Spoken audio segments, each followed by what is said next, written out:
Hello students, আজকের আমি তোমাদেরকে সিম্পল হারমোনিক মোশন পার্ট 8টা করাবো। এই পার্টে মেনলি আমি করাবো যে সরল দোলক অর্থাৎ সিম্পল পেন্ডুলামের বেশ কিছু প্রবলেম বা সরল দোলককে কাজে কিভাবে লাগানো যায় সেইগুলোকে আমি শেখাবো। প্রথমে একটা অঙ্ক করাচ্ছি। বলছে যে কোনো একটা সরল দোলক সাম্যাবস্থানের সাপেক্ষে থিটা জিরো কৌণিক বিস্তারে নিয়ে গিয়ে ছেড়ে দিলে, থিটা জিরো কৌণিক বিস্তারে নিয়ে গিয়ে ছেড়ে দিলে দোলকটি যখন সাম্যাবস্থান অতিক্রম করবে তখন সুতোর টান T is equal to MG into 1 plus theta zero square. এটা প্রমাণ করো, এটা প্রুভ দ্যাট। কি প্রমাণ করব? সাম্যাবস্থান যখন অতিক্রম করবে তখন সুতোর টান mg into 1 plus theta zero square. আচ্ছা, কি করে করব? লক্ষ্য করো, দোলকটা যখন সাম্যাবস্থানের সাপেক্ষে বিস্তারে রয়েছে সে আগের তুলনায় কিছুটা উপরে রয়েছে। কতটা উপরে রয়েছে? এইচ হাইট উপরে রয়েছে। এখন উত্তরে কিন্তু এইচ দিয়ে আসবে না, শুধুমাত্র উত্তরটা আসবে এটা। তো কি করে বার করব? লক্ষ্য করো, এটা কার্যকর দৈর্ঘ্য একেবারে ববের সেন্টার পর্যন্ত। তাহলে এটা যদি কার্যকর দৈর্ঘ্য হয় তাহলে এটা কত আসবে? এল মাইনাস এইচ। এই হাইটটা কত আসবে? এল মাইনাস এইচ। তো এখান থেকে আমরা এইচ পেয়ে যেতে পারি। এটা আমরা বৃত্তীয় গতি থেকেও শিখেছি। এখান থেকে এইচ পেয়ে যেতে পারি। এই কোণের রেসপেক্টে এটা ভূমি, এটা অতিভুজ। তাহলে L minus H by L that is equal to cos theta zero. তাহলে এল মাইনাস এইচ সমান কত? L cos theta zero. তাহলে এইচ কত আসবে? L into 1 minus cos theta zero. That is L into কি লেখা যায়? 2 সাইন স্কোয়ার থিটা বাই 2। মানে আমি 1 মাইনাস কস থিটা থেকে ম্যাথের নিয়মে 2 সাইন স্কোয়ার থিটা বাই 2 এর ফর্মে নিয়ে এলাম। তাহলে এটা নিয়ে এলাম।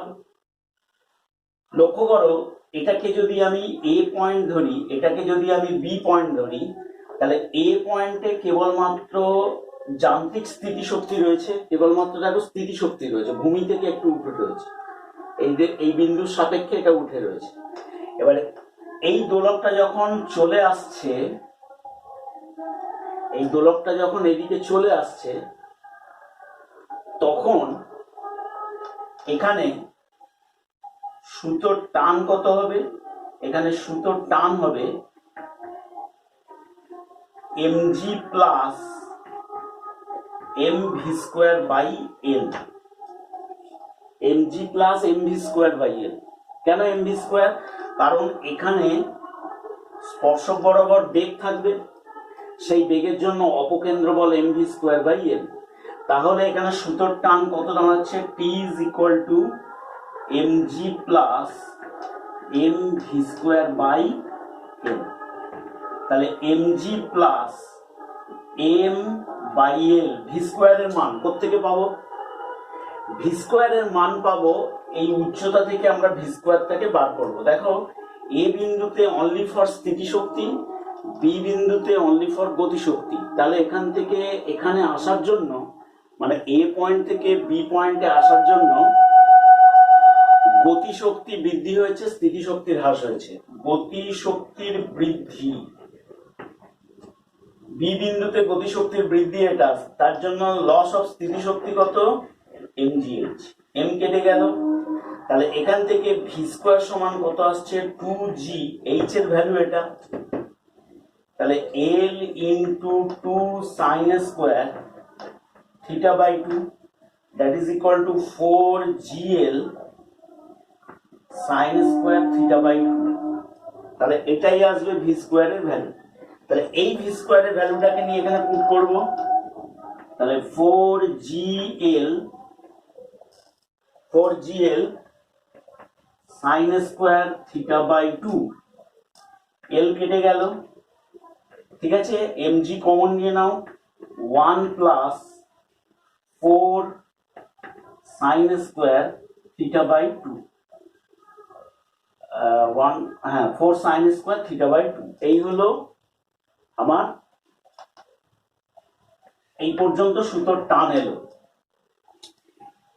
এইবার লক্ষ্য করো, সরল দোলকের ক্ষেত্রে বা সিম্পল পেন্ডুলামের ক্ষেত্রে কৌণিক বিস্তারটা কিন্তু থিটা 0 লেস দেন 4 ডিগ্রি হয়, 4 ডিগ্রি অপেক্ষা কম, 4 ডিগ্রি অপেক্ষা কম। তাহলে 4 ডিগ্রি অপেক্ষা যদি কম হয়ে থাকে, থিটা 0 টেন্স টু 0, তাহলে sine theta 0 tends to theta 0, sine square theta 0 tends to theta 0 square. Okay, তাহলে থিটা 0 স্কোয়ার, তাহলে এই জায়গাটা আমরা কি লিখতে পারছি, mg into 1 plus 4 sine square আছে, তাহলে থিটা 0 স্কোয়ার বাই 4, 4 4 কেটে গেল, গেলে আমাদের প্রমাণটা হয়ে গেল 1 প্লাস থিটা 0 স্কোয়ার। তাহলে বি বিন্দুতে সুতোর টান আসবে mg into 1 plus theta 0 square, এই হলো ব্যাপার। আচ্ছা, এরপর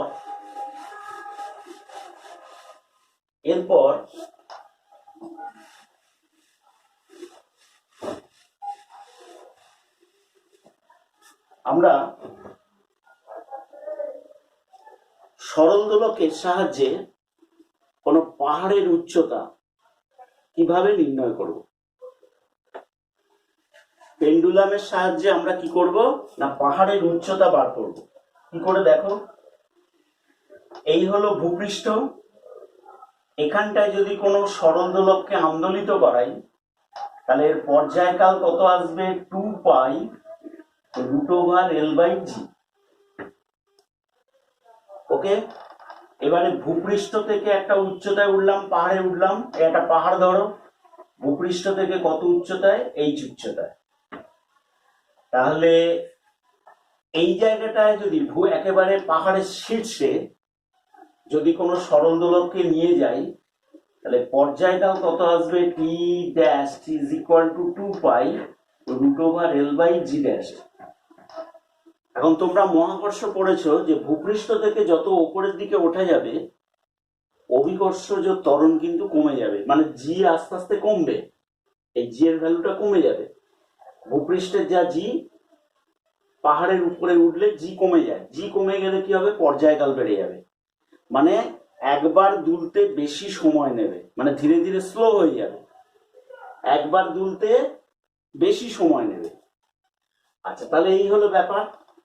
তাহলে আমি এখান থেকে টি ড্যাশ বাই টি করলাম, লক্ষ্য করো, টি ড্যাশ বাই টি করলে সবই তো কেটে যাবে, √g বাই জি ড্যাশ। এই জি বাই জি ড্যাশ আমরা কোত্থেকে পাবো, জি বাই জি ড্যাশ পাবো মহাকর্ষ থেকে। লক্ষ্য করো, মহাকর্ষেতে ভূপৃষ্ঠের ওপর জি কত হয়, কি formula, gm/r², G is equal to কত হয়, gm/r²। ভূপৃষ্ঠ হতে এইচ উচ্চতায় জি ড্যাশ কত আসবে, gm/R+h এর হোল স্কয়ার। তাহলে এটা জি ইজ ইকুয়াল টু gm/r², ভূপৃষ্ঠ থেকে এইচ উচ্চতায় gm/R+h এর হোল স্কয়ার। তাহলে তাই যদি হয়ে থাকে, তাহলে এখান থেকে আমরা এটাকে অনুপাত করব, এটাকে আমরা অনুপাত করে দেবো। কেমন অনুপাত করব, জি বাই জি ড্যাশ ফর্মে। তাহলে জি বাই জি ড্যাশ এখানে করে দিচ্ছি, জি বাই জি ড্যাশ কত আসবে, তাহলে আর স্কোয়ার বাই, না আর স্কোয়ার তলায় আসছে ব্যস্তানুপাতিক, এটা কত আসছে, আর প্লাস এইচ এর হোল স্কোয়ার, মানে 1 প্লাস এইচ বাই আর এর হোল স্কোয়ার। দেখে নাও, জি বাই জি এর সমান আসছে 1 প্লাস এইচ বাই আর এর হোল স্কোয়ার। তাহলে এটাকে এখানে বসাবো, √1 প্লাস এইচ বাই আর এর হোল স্কোয়ার। রুট আছে, রুট ল্যাটিটিউড আছে, তাহলে কত আসবে 1 প্লাস এইচ বাই আর। তাহলে এইচ বাই আর কত, T dash by T minus 1, এটা এদিকে গেল মাইনাস 1, তাহলে T dash minus T by টি।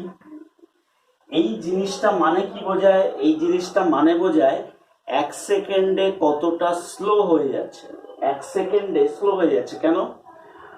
যখন পেন্ডুলামটা ভূপৃষ্ঠ ছিল পর্যায়কাল টি, যখন ভূপৃষ্ঠ থেকে এইচ উচ্চতায় উঠলো পর্যায়কাল কি হবে, বেড়ে গেছে। তাহলে পর্যায়কালে বৃদ্ধি কত, T dash minus T divided by T, পর্যায়কালের বৃদ্ধির হার মানে 1 সেকেন্ডে কত পরিমাণ স্লো যাচ্ছে তার পরিমাণ। তাহলে এখান থেকে এইচ কত, তাহলে T dash minus T by T into R. তাহলে এটাই হবে ওই পাহাড়ের উচ্চতা, এটাই হবে পাহাড়ের উচ্চতা। তাহলে পাহাড়ের উচ্চতা সমান কি, 1 সেকেন্ডে ঘড়ি কতটা স্লো যায় বা পেন্ডুলাম কতটা স্লো যায় ইন্টু ব্যাসার্ধ। তার ব্যাসার্ধ পৃথিবীর ব্যাসার্ধ। একটা জাস্ট উদাহরণ দিয়ে অঙ্কটা করিয়ে দিই, তাহলে বুঝতে সুবিধা হবে তোমাদের। তোমাদেরকে বলে দেওয়া আছে, ধরো ভূপৃষ্ঠ থেকে আমরা এভারেস্টের চূড়ায় উঠেছি, ভূপৃষ্ঠ হতে এভারেস্টের চূড়ায় উঠেছি। তার জন্য একদিনে ঘড়ি কতটা স্লো যাবে যদি তোমাদেরকে দেয়, কি করে করব? তাহলে ফর্মুলাটা এটা, এইচ বাই আর ইন্টু, আচ্ছা H by R is equal to T dash minus T by T. এটাই, এটা কিন্তু বোঝাচ্ছে 1 সেকেন্ডে ঘড়ি স্লো যায়। তাহলে আমাকে বলেছে একদিনে ঘড়ি স্লো যায় কত, তাহলে একদিনে ঘড়ি স্লো যায় T dash minus T by T into ৮৬,৪০০। কারণ একদিন মানে ৮৬,৪০০, তাহলে 1 সেকেন্ডকে ৮৬,৪০০ দিয়ে গুণ করে দিলাম। তাহলে এইচ বাই আর ইন্টু ৮৬,৪০০, এরকম ধরো আছে কিছু, মানে এটা তাহলে কি বোঝাচ্ছে, এখানে লিখে দিচ্ছি একদিনে স্লো যায়, আর এটা হলো 1 সেকেন্ডে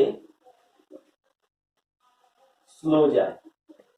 তাহলে এটা 1 সেকেন্ডে স্লো যায়, এটা একদিনে স্লো যায়। তাহলে একদিনে যদি স্লো যায় এটা, এইবারে এভারেস্টের চূড়ার উচ্চতা কত, ৮,৮৪৮, বা কোনো কোনো বইতে এখন ৮,৮৫০ও ধরে।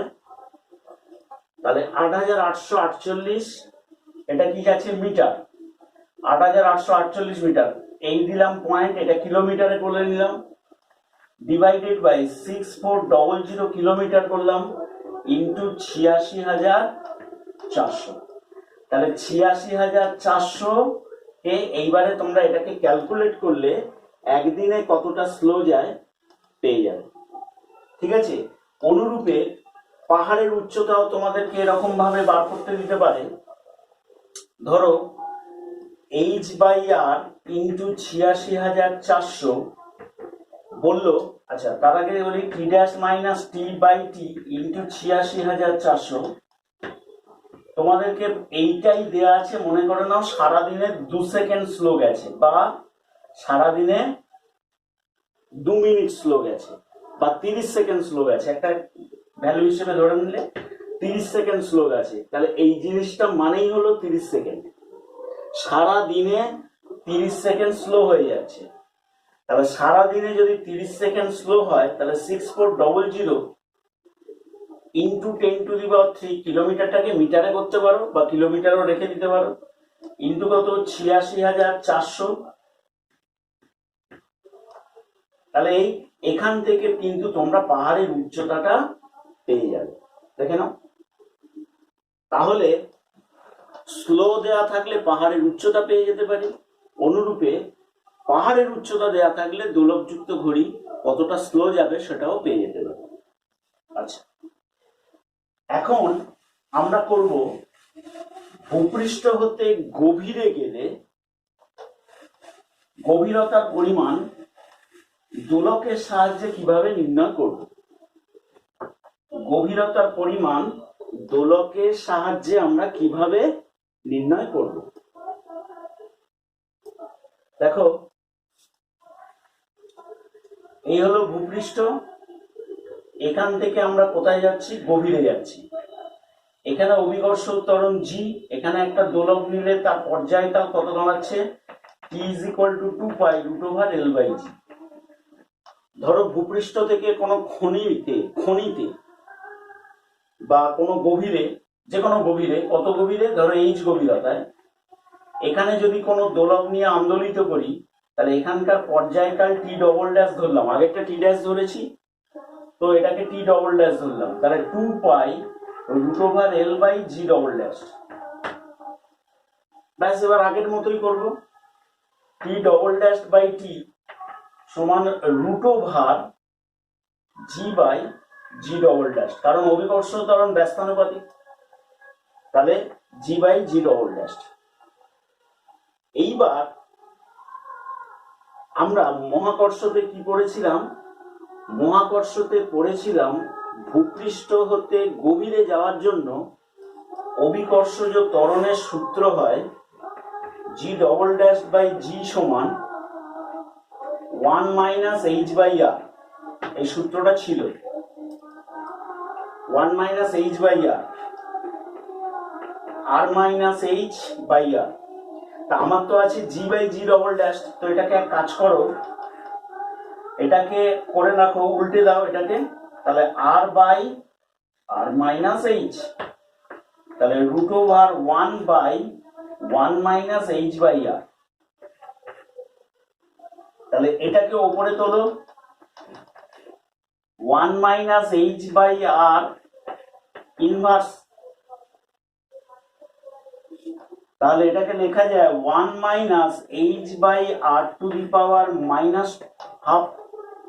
রুট আছে তো, তাহলে -½ যেহেতু h is very less than R, নিশ্চয়ই h এর গভীরতা মানে h এর পরিমাণটা r এর থেকে অনেক কমই হবে, তাহলে দ্বিপদ উপপাদ্য নিয়ম অনুযায়ী এই হাফটা সামনে নেমে আসবে, তাহলে T"/T, তাহলে T"/T সমান কত আসবে? 1 + ½ h/r, তাহলে h/2r T"/T -1, তাহলে এটা কি আছে? 1 সেকেন্ডে ঘড়ি স্লো যায়, এটাও ঘড়ি স্লো যাচ্ছে, তাহলে এখন গভীরতার পরিমাণ কত? তাহলে 2r × T"-T/T, তাহলে এটাই হলো 1 সেকেন্ডে ঘড়ি স্লো যাওয়ার পরিমাণ। তাহলে একইভাবে করবে যে একদিনে ঘড়ি স্লো যাওয়ার পরিমাণ, আগের মতো একই, তবে উত্তরটা এইভাবে চলে যাবে। তাহলে এখন আমরা কি শিখব? যে সরল দোলককে যদি অন্য কোনো মাধ্যমের মধ্যে রাখি, তবে সরল দোলকের এখনকার পর্যায়কাল কেমন হবে সেটা আমরা বার করব। খুব ইম্পর্টেন্ট হলো, ধরো লিফটের মধ্যে কোনো দোলক আন্দোলিত হচ্ছে, লিফটের মধ্যে কোনো দোলক আন্দোলিত হচ্ছে, একটা সিম্পল পেন্ডুলাম এখানে আন্দোলিত হচ্ছে, তাহলে এখানে নর্মালি পর্যায়কাল কত? মানে লিফট যখন স্থির বা ত্বরণ যখন শূন্য, লিফট সমবেগে উঠলে যা হবে, ত্বরণ না থাকলেও তাই ধরা হবে, বা স্থির থাকলেও তাই ধরা হবে, তখন পর্যায়কাল কত? T = 2π√L/g, যখন লিফট স্থির। কিন্তু যখনই লিফটটা ত্বরণ সহ উপরের দিকে উঠছে, যখনই লিফট ত্বরণ সহ উপরের দিকে উঠছে, এ ত্বরণে উপরের দিকে উঠছে, তখন এই দোলক পিণ্ডের এই দোলকের পর্যায়কাল কি হবে? সবসময় মনে রাখবে, যখন স্থিরাবস্থায় থাকে তখন অভিকর্ষজ ত্বরণ কাজ করছে, কিন্তু ত্বরণজনিত নির্দেশতন্ত্রে বা যে কোনো ত্বরণজনিত জায়গায় যদি দোলকটা থাকে তখন কিন্তু আর জি কাজ করবে না। কি কাজ করবে? কার্যকরী ত্বরণ। কার্যকরী ত্বরণ, কারণ দেখো আমাদের সূত্র ছিল কি, ত্বরণ is equal two minus omega square x. এটা কিন্তু কখনো জি লিখিনি, এটা অনলি ফর ত্বরণ, যে কোনো ধরনের ত্বরণ। তাহলে যে কোনো ধরনের ত্বরণ equal to minus omega square x. মাইনাসটা বাদ দাও, যদি মড নিই তাহলে মাইনাসের কোনো ব্যাপারই নেই।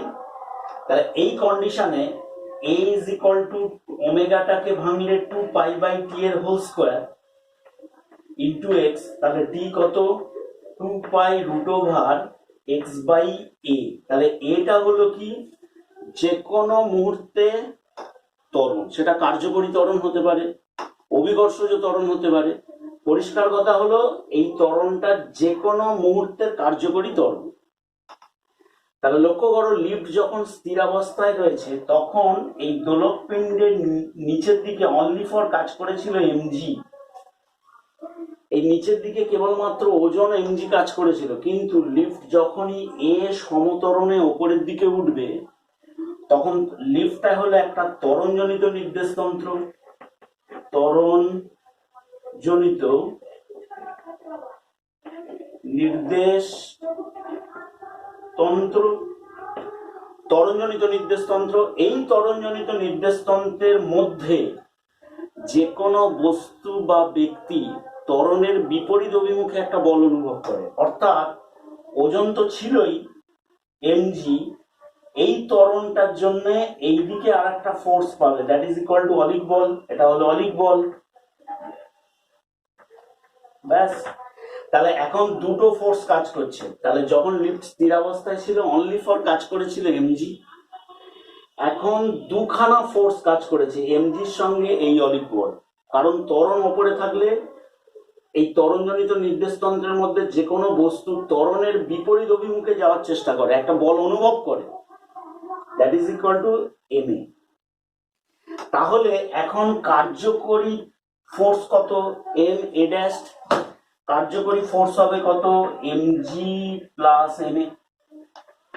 তাহলে এম ইন্টু কত আসছে? G plus A. তাহলে A dash is equal to এলে কত? G plus A. তাহলে এখন পর্যায়কাল T dash is equal to 2π√L/a dash. কার্যকরী ত্বরণ, তাহলে এটাই কার্যকরী ত্বরণ। তাহলে T dash is equal to হবে কত? 2π√L/g plus a।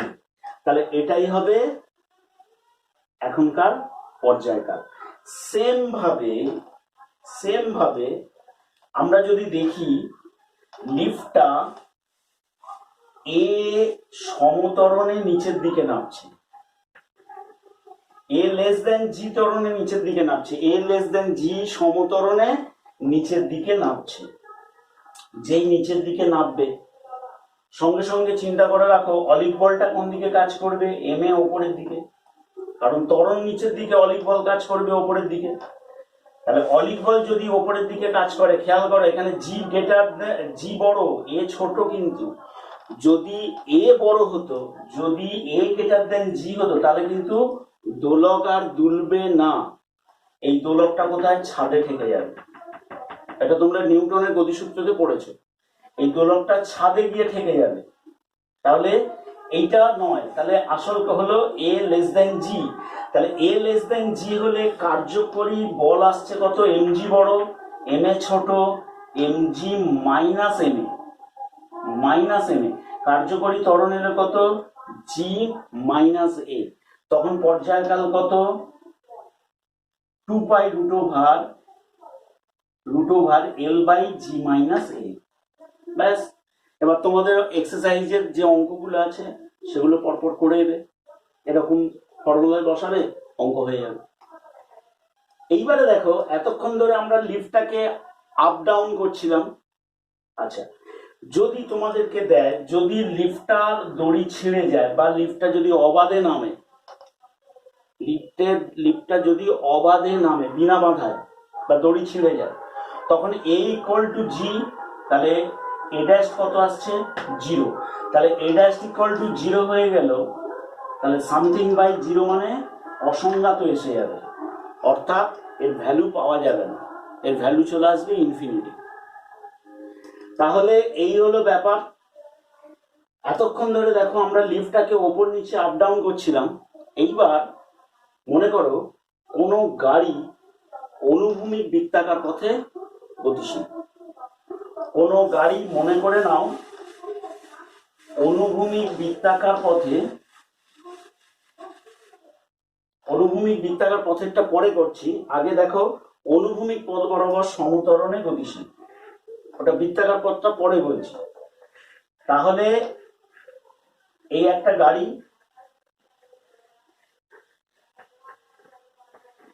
এই গাড়িটার ছাদে একটা সরল দোলক দুলছে, সরল দোলক দুলছে। গাড়িটা যখন স্থির অবস্থায় থাকে বা গাড়ি যখন সমবেগে যাচ্ছে, পর্যায়কাল কত? টি ইজ ইকুয়াল টু 2 π√L/g। যখন সমবেগে যাচ্ছে বা স্থির অবস্থায় রয়েছে তখন 2 π√L/g। কিন্তু যে মুহূর্তে গাড়িটা এ সমতরণের সামনের দিকে যাবে, এই দোলকটা কিন্তু এখান থেকে আর দুলবে না। দোলকের ওপর একটা এক্সট্রা অলিক বল কাজ করবে। অলিক বলটা কোন দিকে? ত্বরণের বিপরীত অভিমুখে এনে। তাহলে এটা হলো অলিক বল। তাহলে ত্বরণের বিপরীত অভিমুখে একটা ফোর্স পাবে, পেল। এই বরাবর কাজ করছে কি? mg। তাহলে লক্ষ্য করো একটা বিন্দুতে দুটো ফোর্স, তাহলে এদের রেজাল্ট্যান্ট দাঁড়াবে এটা। এই ma আর mg রেজাল্ট্যান্ট কত? ma dash. তাহলে m a ড্যাশ এর whole square that is equal to কি লেখা যায়? mg এর হোল স্কয়ার প্লাস m এর হোল স্কয়ার। তাহলে a ড্যাশ এর স্কয়ার সমান কত? g square plus a square. তাহলে a ড্যাশ কত? √g square plus. তাহলে এটাই দাঁড়াচ্ছে এখন লব্ধ ত্বরণ বা কার্যকরী ত্বরণ। তাহলে পর্যায়কাল দাঁড়াবে কত? 2 π√L/a dash that is equal to কত? 2 π√L বাই কত? L by √g square plus √g square plus a square. ব্যাস, তাহলে এটাই আসবে গাড়ির মধ্যে থাকাকালীন দোলকের পর্যায়কাল, মানে গাড়িটা সমতরণে যাচ্ছে।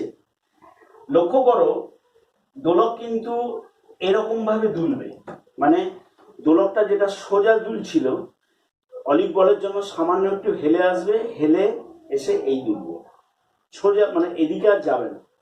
অলিক বলের জন্য এদিকে থেকে দুলবে। ওকে, তার পর্যায়কাল দাঁড়াচ্ছে।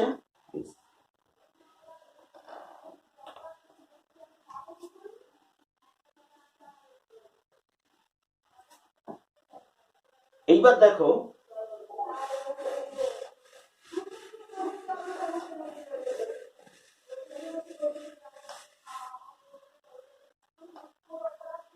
আমরা দেখব বৃত্তাকার পথে একটা গাড়ি ঘুরছে। বৃত্তাকার পথে একটা গাড়ি ঘুরছে।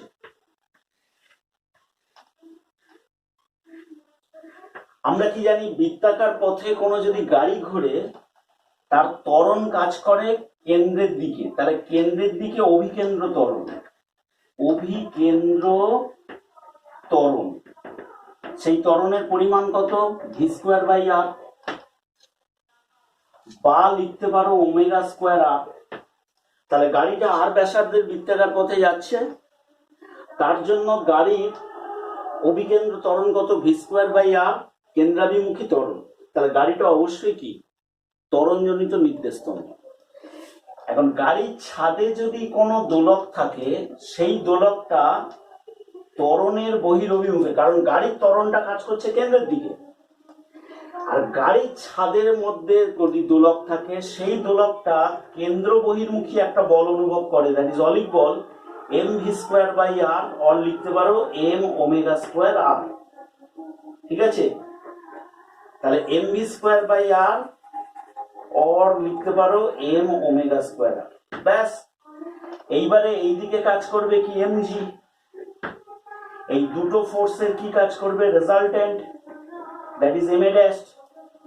তাহলে এম এ ড্যাশ এর হোল স্কোয়ার, কারণ এটা তো ভেক্টর ল, তাহলে M V square by R এর whole square plus M G এর হোল স্কোয়ার, cos 90 জিরো লেখার দরকার নেই। তাহলে এ ড্যাশ এর স্কোয়ার কত, V to the power 4 by R square plus G square, তাহলে এ ড্যাশ কত, রুট ওভার অফ দিস। তাহলে এটাই কার্যকরী করো। তাহলে এখন পর্যায়কাল কত আসবে, 2 pi root over L by A dash, A ড্যাশের জায়গায় আমরা লিখছি কি root over V to the power 4 by R square plus G square. তাহলে বৃত্তাকার পথে যদি গাড়ি সমদ্রুতিতে ঘোরে, বৃত্তাকার পথে গাড়ি কিন্তু সমদ্রুতিতে ঘুরছে, তাহলে ঘুরলে কেন্দ্রের দিকে ত্বরণ, গাড়িটা ত্বরণজনিত নির্দেশতন্ত্র, সেই ত্বরণজনিত নির্দেশতন্ত্রের জন্য এই দোলকটা কেন্দ্র বহির্মুখী একটা বল পাবে, দোলকটা এইভাবে দুলবে, দোলকটা এইভাবে দুলবে, স্ট্রেট আপ দুলছে না, দোলকটা এইভাবে দুলবে এবং তার পর্যায়কাল দাঁড়াবে কত, 2 pi root over L by এটা। ওকে, তাহলে দোলক সম্পর্কিত এরকমই হয়, এরকম ম্যাথ গুলো আছে, এরকম যে থিওরি গুলো থেকে ম্যাথ যেগুলো আছে সেগুলো পড়ো। ওকে, তাহলে আজকের এই পর্যন্ত, বাই।